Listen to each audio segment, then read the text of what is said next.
இடம்பொருள் நேயர்களுக்கு வணக்கம். ஸோ இன்றைக்கி பார்த்திங்க அப்படின்னா இப்போ நிஜமாக நம்மளும் இந்த கதையில் ஏதாச்சும் ஒரு மாற்றம் வரும், முன்னேற்றம் வரும் அப்படின்னு சொல்லிட்டு பாண்டியன் ஷோ சீரியல் ஆரம்பித்த புதுசில் பார்த்துட்டு இருந்தோம். ஏன்னா இந்த கொடைக்கானல் போன டைமில் அதெல்லாம் பார்த்திங்கன்னா கதையில் ஒரு பரபரப்பே இல்லை. அவருக்கு நெஞ்சு வலிலாம் வரும், எல்லாம் இருக்கும். ஆனால் கதையில் எதுவும் பெருசாக எதுவுமே நடக்காது.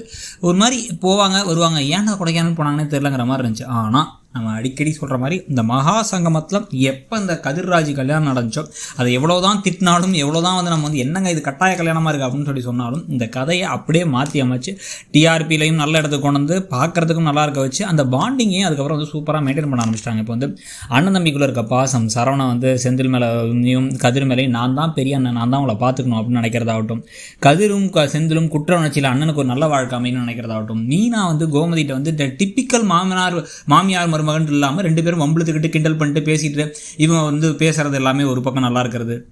ராஜியை யாரும் வில்லியாக பார்க்காம அப்படியே கொஞ்சம் கொஞ்சமாக அந்த வீட்டில் சரி ஓகே நடந்துருச்சு ஏற்றுப்போம் அப்படின்னு ஏற்றுக்க ஆரம்பிச்சதுன்னு பல விஷயங்களில் ஒரு பாசிட்டிவான சீரியலாக இருக்குது.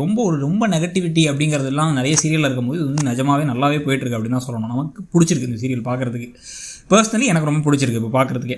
ஸோ இப்போ இந்த சமயத்தில் தான் அடுத்து பார்த்திங்க அப்படின்னா சரவணனுக்கு பொண்ணு பார்க்குறதுக்கு கிளம்பி போகிறாங்க, எல்லாம் நடக்குது. இப்போ ஒரு வேலை இந்த பொண்ணே ஓகேவாகி இந்த பொண்ணை இப்போலாம் நமக்கு பொண்ணை காமிக்கும் போதே தெரியும் ஏற்கனவே நமக்கு தெரிஞ்ச கேரக்டராக இல்லை நமக்கு ஆல்ரெடி இந்த ஷோவில் ஜெயிச்சவங்க அப்படி இப்படின்னு ஏதாவது காமிச்சாங்கன்னா இவங்க நிரந்தரமாக இருக்க போகிறாங்கன்னு வைக்கலாம்.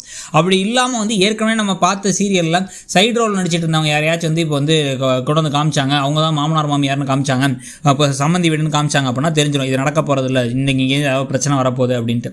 இப்போ அடுத்து நாளைக்கு போகும்போது என்ன மாதிரி பொண்ணு பார்க்க போகிற இடத்துல என்னென்ன விஷயங்கள் நடக்க போகுது, எல்லாம் ஓகே நடக்க போதா, இப்பயும் சக்திவேல் முத்துவேல் அதை கெடுத்து விட்ற மாதிரி விஷயங்கள் பண்ண போகிறாங்களா, இல்லை சரவணனுக்கு அரேஞ்ச் மேரேஜே ஆசைப்பட்ட மாதிரி பாண்டியன் ஆசைப்பட்ட மாதிரி கிராண்டாக எல்லாத்துக்கு முன்னாடி வச்சு நடக்கிற மாதிரி நடக்க போதாங்கிறத பொறுத்து இருந்து பார்க்கணும். இதெல்லாம் ஒரு பக்கம்னா இன்னொரு பக்கம் ஒருவேளை சரவணனுடைய பழைய காதலை பற்றி இவங்க பேசுகிறது பண்ணுறதெல்லாம் இப்போ திருப்பி வரதை பார்த்தா நம்ம முன்னாடி ஒரு கெஸ் பண்ணோம்ல, ஒரு பாசிபிலிட்டி இருக்குது. என்ன அப்படின்னா சரவணன் அவங்க அப்பாவுக்கு சத்தியத்தெல்லாம் பண்ணி கொடுத்துருக்காரு, நான் அவங்களுக்கு பிடிச்ச மாதிரி தான் கல்யாணம் பண்ணிப்பேன், அவங்க எல்லாரும் இல்லாட்டி நான் அவங்க கூட இருப்பேன்ப்பா அப்படின்னு எல்லாத்தையும் பேசினதுக்கு பிறகு திடீர்னு அந்த பொண்ணு கால் பண்ணி என்னை இந்த ஆள் டார்ச்சர் பண்ணுறாரு, சந்தேக பிறவியாக இருக்காரு, எனக்கு இவரை விட்டுட்டு நான் வந்துடுறேன், கல்யாணம் பண்ண அவரை விட்டு வந்துடுறேன், நான் நீ என்னை ஏற்றுக்கோ, நானும் நீ ஒன்றா இருக்கலாம், தயவு செஞ்சு ஒன்றா இருக்கலாம், இப்போவாச்சும் எனக்கு கூட இரு அப்படிங்கிற மாதிரி ஏதாவது பேச. ஏற்கனவே ஒரு தடவை அவரை இழந்துட்டோம், கைவிட்டுட்டோம், இப்போ திருப்பி இன்னொரு தடவை அவள் வாழ்க்கையில் ஒரு கஷ்டமான இடத்துல இருக்கும்போது கைவிடக்கூடாது அப்படின்னு ஒரு முடிவு எடுத்து கல்யாண ஏற்பாடுகள்லாம் நடந்துகிட்டு இருக்கும்போது இவர் தனியாக ஓடி போய் அந்த பொண்ணோட பாண்டியன் நான் பெற்றது மூணு பசங்களும் இப்படி பண்ணிட்டாங்க அப்படின்னு நினைக்கிற மாதிரி இடத்துல இருக்க போதா ட்விஸ்ட்டுன்னு சொல்லிட்டு பார்க்கணும்.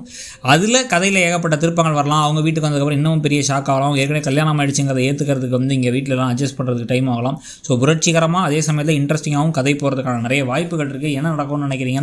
சரவணன் கல்யாணம் அரேஞ்ச் மேரேஜாக இருந்தால் ஓகே வேலை, அவருடைய பழைய காதலியே அவர் கைப்பிடிச்சா பரவாயில்லன்னு நினைக்கிறீங்களா? உங்களுக்கு என்ன தோணுது அப்படிங்கிறத சொல்லுங்கள். தேங்க்யூ.